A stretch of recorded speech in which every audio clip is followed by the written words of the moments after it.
Hey y'all, we are back. We back, y'all. We back. Episode 2. All right.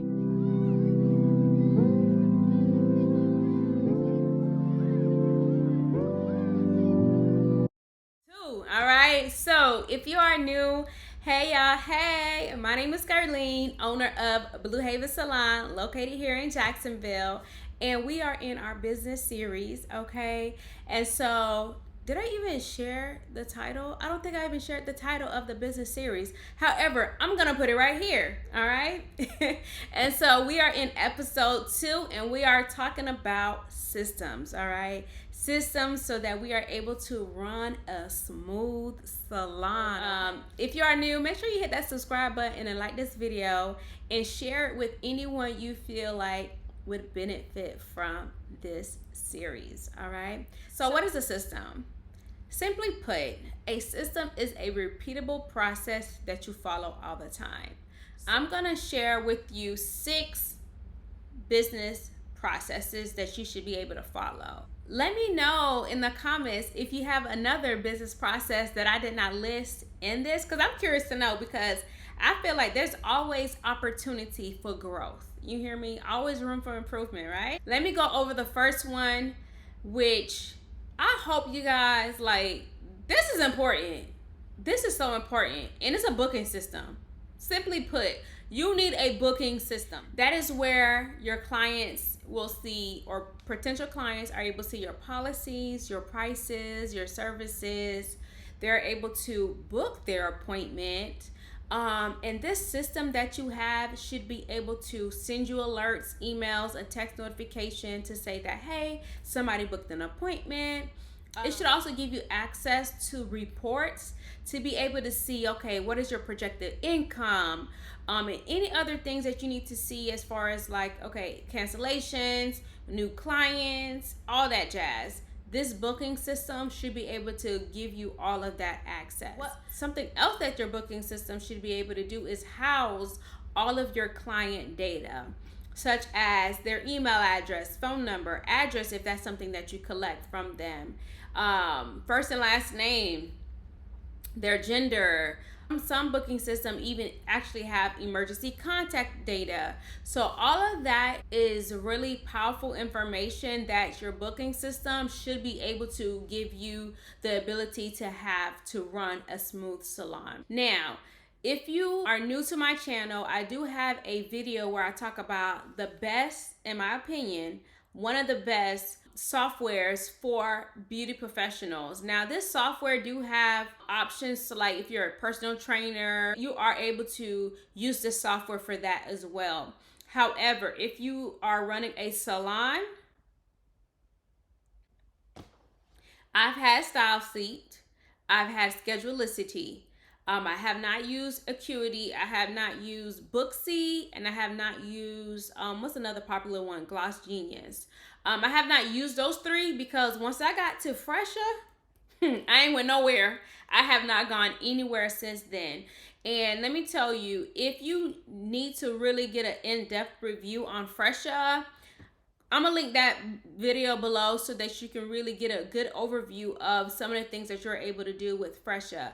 Now, that video, I don't know if it's been, I think it's been a year since I've published that video. However, there has been some changes since, and the biggest change is that they no longer have a free option for Fresha. I had Fresha going on 3 years and then not paying a dime. And all of the free services were, I was able to operate my business efficiently. With that being said, the fee for the basic package is $15.95, which is still, to me, is affordable compared to some of the other software providers. I think I need to do an updated video on Fresha. Let me know if you want that, and then your girl got you. So yes, you definitely need a booking system. I feel like with the booking system, it does your automation for you. You don't have to send out the text reminder, reminding your client or anything like that, or send them the address. If they need to reschedule, cancel, book an appointment, they can do that all on their own, and you don't have to do a thing. Now, you may have clients that just have a hard time. navigating and booking correctly. That's when you got to step in and help them out. There's nothing wrong with that. Sometimes I have clients that's trying to book, but because of the schedule, I'll go ahead and book it for them because they cannot book it on themselves. So sometimes I do it like that too. And then it's on my phone, it's on my iPad, it's on my computer. Less than a minute, I can book an appointment. It does not take that much time. If you have your stuff set up the correct way, easy peasy, all right?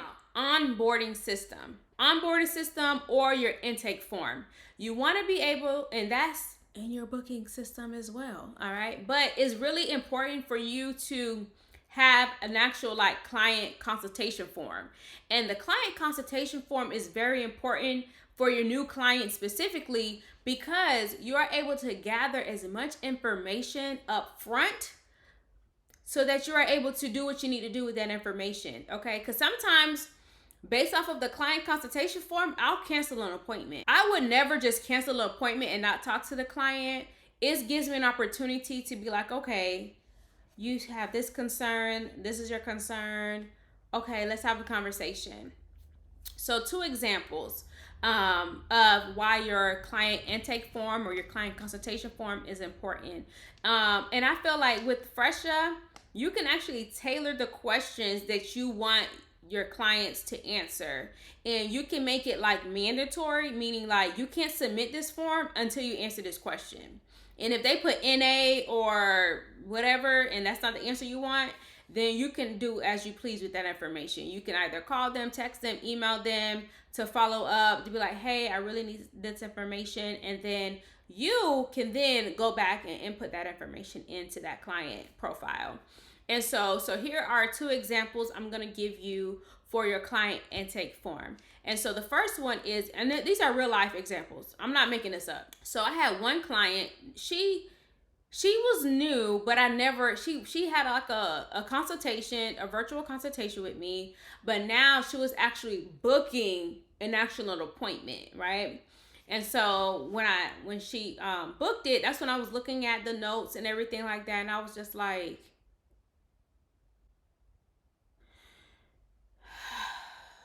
I said, I don't think I can do this. I don't think I can do this. Only because of how the things were in the notes. It was just like, I can't do this. This doesn't work. You have to do this. It was just like the expectations that this client was putting on me made it to where I was like, I don't think I'm the best fit for you. So then I reached out to her. I was like, hey, I did look over your notes and I don't feel as though I'm the best person, because at the end of the day, I don't want you to be disappointed. And so I value my work. I make sure I give you good service. However, based off of what you're saying, I can't guarantee this. And so because of that, I'd rather not even do the service.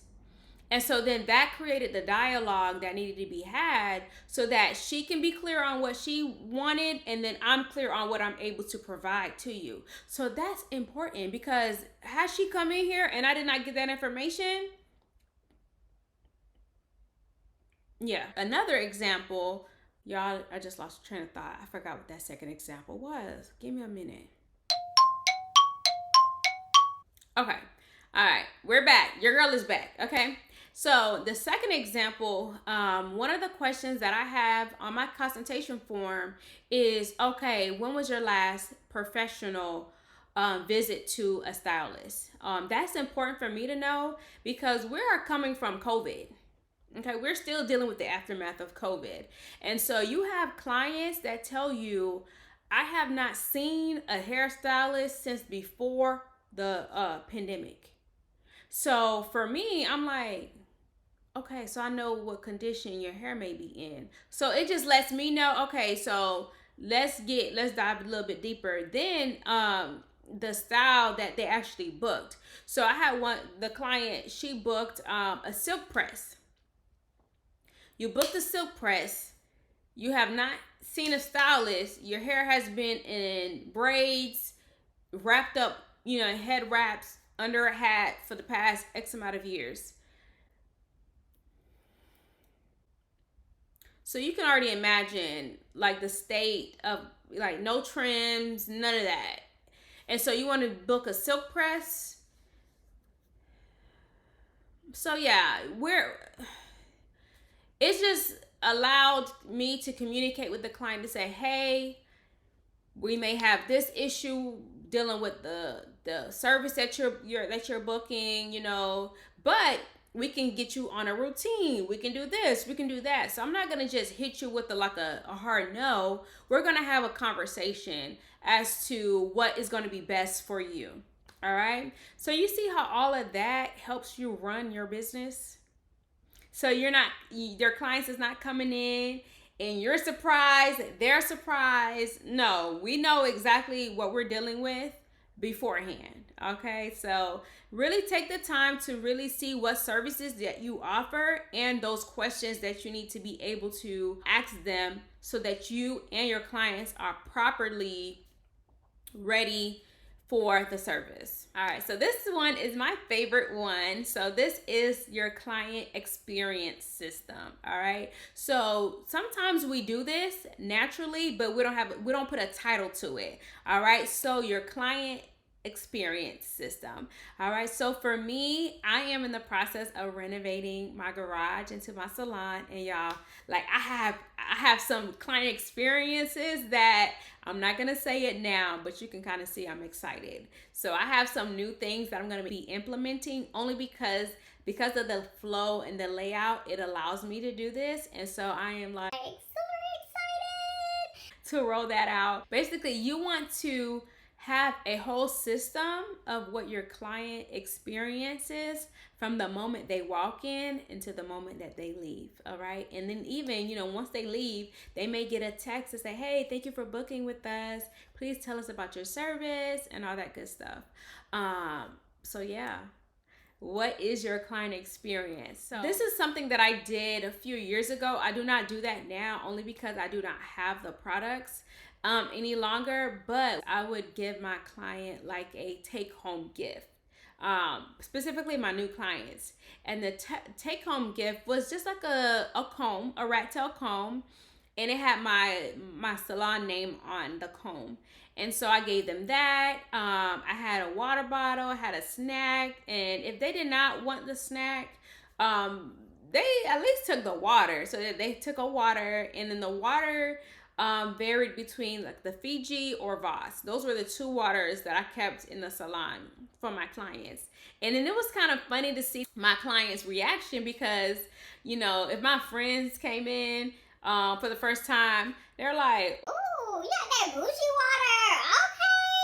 And so it lets them know, like, okay, so I'm about to have a really good experience based off of the type of water that you have, that you're serving me. And so that is one thing that I'm going to be bringing back to when my salon is renovated. It's just elevating my client experience based off of the quality of the products that I have. Now, you know, there's nothing wrong with Pure Life. You know, clearly there's nothing wrong with, you know, some of the other brands. However, it's just the premium experience that you want to provide to your client on those little touches. All right, so that is one. And just anything, like before I had Fresha, I actually had client intake forms. And so I would have on a clipboard, I would have a pen ready. So if they came, I was like, hey, how you doing? So take a few minutes to fill this out just so I can gather some information. And sometimes they're like, ain't nobody ever got this from me before. And at that time, I was just strictly doing braids, you know, but it's how I wanted my business to be treated. I treated my business like a business, and my clients respected that, and they knew how to operate and know how to treat my business because I kept it professional from the beginning to the end. All right. Okay. All right. So your retail system. Your retail system is going to be another way for you to be able to generate income in your business. So whether it be hair oils, hair products, clothing, hair accessories, anything that is able to support the service that you do. So if you are a hair extensions person, you may have some type of product to maintain the hair. You may sell a type of product to keep your hair protected when you go to bed. all of that. So me, I wouldn't say I'm full service, but I do coloring service, natural hairstyles, and so some of the products, the retail products that I have, are for maintenance, so that you are able to still maintain your hair in between appointments with some of these products. And these products I also use on my clients, so that is a way that I'm able to have retail. I sell earrings from time to time. I have like little gift bags for kids because I do service kids. Well, I take that back. My current children clients I service. I do not accept any younger kids under 16. That's something that I had to make a decision on to pivot in my business when it came to my clientele. So see, some of the things I tell you, I actually do. So therefore, retail is something that you really want to make sure that you are just not putting any random thing. You want to make sure that the retail products that you are selling, that you actually know about what you're selling, that you are able to really put the product in your client's hand and talk about it and inform them, educate them on how to use the product at home and all that good stuff, because you want to be, that's why it's there, right? To help your client, to solve a problem. So they're able to maintain all this good thing that you did to them, to their hair at home. All right, so your next one is your opening and your closing routines. So how you open and close your salon is very important. So for me, where my salon is currently right now, I have windows. And so when I come in, I like to open up the windows. I like to make sure that all of the products that I need, the tools that I need for that client is ready. I want to make sure that my floor, there's nothing that popped up in the middle of the night. Oh, where this hair came from? I want to make sure everything is ready to receive my clients. I like to make sure I have 2 towels ready and their cape ready. That's what I make sure I have ready in the morning. And then at night, or when I'm done working for the day, what I typically do is I make sure all my surfaces are wiped, all the tools that are soiled, I make sure that those are in the soil bin. I make sure that all of the towels or the capes, those are put away in the soiled container. Yes, I just make sure everything is clean and wiped down. So that's number one. I sanitize, I spray it, the disinfectant. So those are the things that I do like on a daily basis when I'm opening and closing my salon. So you want to make sure that you have those systems in place so you know exactly what you should be doing when it comes to opening and closing procedures. Now, the last one is very heavy. Okay, the last system is a lot jam-packed in there. What I'm going to do is give you an overview of this system because this is a big one. This is important, your business operations. And so I'm trying to dissect this in an easy way. All right, so basically your budgeting, your marketing, the things that you need to be doing on a weekly basis. So this business systems, you may not do it daily. However, at minimum, you need to be able to do this once a week. Okay, these are the things that you need to be doing so that your business is running, such as responding to emails, inquiries, DMs, making sure that your finances are in order as far as your budgeting, your marketing, making sure that, okay, do I need any more flyers? Do I need business cards? Do I need to be able to, whatever that looks like to you, you have to be able to set times to look and manage it. My business operation days are on Mondays because I'm off. I don't see clients that day. My kids are in school. It gives me time to really dive deep into my business operations. So that's when I'm like, okay, let me look at my schedule for the week. Let me see what products I need to buy for my services. Let me see, okay, what needs to be paid as far as like my subscriptions. Do I have to pay my mailbox? All of that, that's how you are able to make sure that you're not behind on any of your bills, any of your responsibilities as far as your salon. That's when I pay myself, okay? Time to pay yourself. Let's go ahead and do that. And just making sure that all of your receipts are in. You understand? Hopefully I made perfect sense, jumbled up. But Once again, I dive deeper into business operations in a future episode. Okay, so make sure you subscribe. Okay, subscribe to the channel. Okay. Now this is kind of fun. I'm a super organized person, so creating a binder to house all of your procedures, all of your systems help you. You might be a digital person to where everything's electronic. That's cool too. But if you want to be able to quickly reference something or go through something, it's good to have a binder that you can always reference and just look over to make sure that you're doing what you should be doing on a weekly basis, on a daily basis. Because let's just say honestly, like let's just say you're ready to scale and grow your business, and now you have employees, or now you actually have a full service salon. Having these things in place right now helps you have a starting point. Okay, I've been doing this for the past 3-4 years. This is what works for me, and this is how I'm going to tweak the system to fit into this season of my life and my business. So having your blueprint written is definitely beneficial for you and the growth of your business in the future. All right, so that is it for episode 2. All right, so episode 3, we are going to be talking about automation, how to take all of these systems and create automation, and so that you are really rocking and rolling. Okay, so that is it for today's episode, and as always, let me know if this video was helpful for you. Tell me what is your biggest takeaway out of the things that I shared with you today. And that is it, y'all. I'll catch you on the next one.